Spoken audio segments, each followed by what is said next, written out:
ನಮಸ್ಕಾರ friends, quarterly result ಚಾನಲ್ಗೆ ಸ್ವಾಗತ. TVS ಮೋಟರ್ ತನ್ನ ಕ್ವಾರ್ಟರ್ 3 ರಿಸಲ್ಟನ್ನು ಪಬ್ಲಿಷ್ ಮಾಡಿದೆ. ಇದು ಕನ್ಸಲ್ಟೇಟೆಡ್ ಫೈನಾನ್ಷಿಯಲ್ ರಿಸಲ್ಟ್ ಆಗಿದೆ. ಇದು ಈಗ ಬಂದ ಕ್ವಾರ್ಟರ್ 3 ರಿಸಲ್ಟ್ ಕಾಲಮ್, ಇದು ಹಿಂದಿನ ಕ್ವಾರ್ಟರ್ 2 ರಿಸಲ್ಟ್ ಕಾಲಮ್, ಇದು ಹಿಂದಿನ ವರ್ಷದ ಕ್ವಾರ್ಟರ್ 3 ರಿಸಲ್ಟ್ ಕಾಲಮ್. ಇವೆರಡು ಕಾಲಮ್ ಹೋಲಿಕೆಗೋಸ್ಕರ ಕೊಟ್ಟಿದ್ದಾರೆ. ಡಾಟಾ ಕರ್ವ್ಸ್ದಲ್ಲಿದೆ. ಎಲ್ಲಕ್ಕಿಂತ ಮೊದಲಿಗೆ ನೋಡೋಣ ರೆವೆನ್ಯೂ ಫ್ರಾಮ್ ಆಪರೇಷನ್, ಅಂದರೆ ಆದಾಯದ ಬಗ್ಗೆ. ಹಿಂದಿನ ಕ್ವಾರ್ಟರ್ 2ದಲ್ಲಿ ಕಂಪನಿಯು 11,301 crore ರೆವೆನ್ಯೂ ಜನರೇಟ್ ಮಾಡಿತ್ತು. ಹಿಂದಿನ ವರ್ಷದ ಕ್ವಾರ್ಟರ್ 3ದಲ್ಲಿ ಕಂಪನಿಯು 10,113 crore ರೆವೆನ್ಯೂ ಜನರೇಟ್ ಮಾಡಿತ್ತು.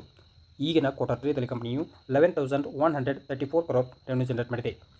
ಕಂಪನಿಯ ರೆವೆನ್ಯೂವನ್ನು ಏರ್ ಟು ಏರ್ ಕಂಪ್ಯಾರಿಸನ್ ಮಾಡಿದಾಗ 10.1% ಅಷ್ಟು ಏರಿಕೆಯಾಗಿದೆ. ಅದೇ ಕಂಪನಿಯ ರೆವೆನ್ಯೂವನ್ನು ಕ್ವಾರ್ಟರ್ ಟು ಕ್ವಾರ್ಟರ್ ಕಂಪ್ಯಾರಿಸನ್ ಮಾಡಿದಾಗ 1.4% ಅಷ್ಟು ಇಳಿಕೆಯಾಗಿದೆ. ನೆಕ್ಸ್ಟ್ ಪಾಯಿಂಟ್ ನೋಡೋಣ, ಟೋಟಲ್ ಎಕ್ಸ್ಪೆನ್ಸಸ್, ಅಂದರೆ ಖರ್ಚಿನ ಬಗ್ಗೆ.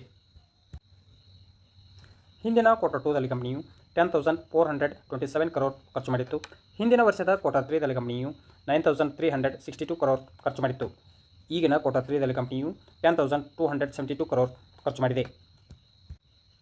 ನೆಕ್ಸ್ಟ್ ಪಾಯಿಂಟ್ ನೋಡೋಣ, ಪ್ರಾಫಿಟ್ ಫಾರ್ ದ ಪೀರಿಯಡ್, ಅಂದರೆ ಲಾಭದ ಬಗ್ಗೆ.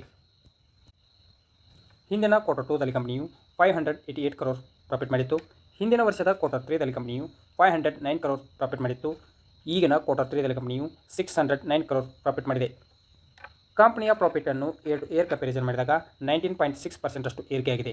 ಅದೇ ಕಂಪನಿಯ ಪ್ರಾಫಿಟನ್ನು ಕ್ವಾರ್ಟರ್ ಟು ಕ್ವಾರ್ಟರ್ ಕಂಪ್ಯಾರಿಸನ್ ಮಾಡಿದಾಗ 3.5% ಅಷ್ಟು ಏರಿಕೆಯಾಗಿದೆ. ನೆಕ್ಸ್ಟ್ ಪಾಯಿಂಟ್ ನೋಡೋಣ, ಅರ್ನಿಂಗ್ ಪರ್ ಶೇರ್, EPS, ಪ್ರತಿ ಶೇರಿಗೆ ಎಷ್ಟು ಗಳಿಕೆ.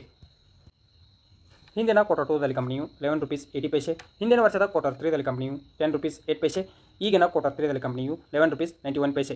ಕಂಪನಿಯ ಪ್ರಾಫಿಟ್ ಏರಿಕೆಯಾದಂತೆ EPS ಏರಿಕೆಯಾಗುತ್ತದೆ. ಅದೇ ಕಂಪನಿಯ ಪ್ರಾಫಿಟ್ ಇಳಿಕೆಯಾದರೆ EPS ಕೂಡ ಇಳಿಕೆಯಾಗುತ್ತದೆ.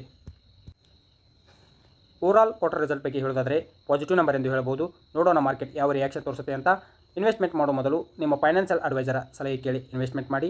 ವಿಡಿಯೋ ಇಷ್ಟವಾದರೆ ಲೈಕ್ ಮಾಡಿ, ಶೇರ್ ಮಾಡಿ ಮತ್ತು ಸಬ್ಸ್ಕ್ರೈಬ್ ಮಾಡಿಕೊಳ್ಳಿ. ನಮಸ್ಕಾರ.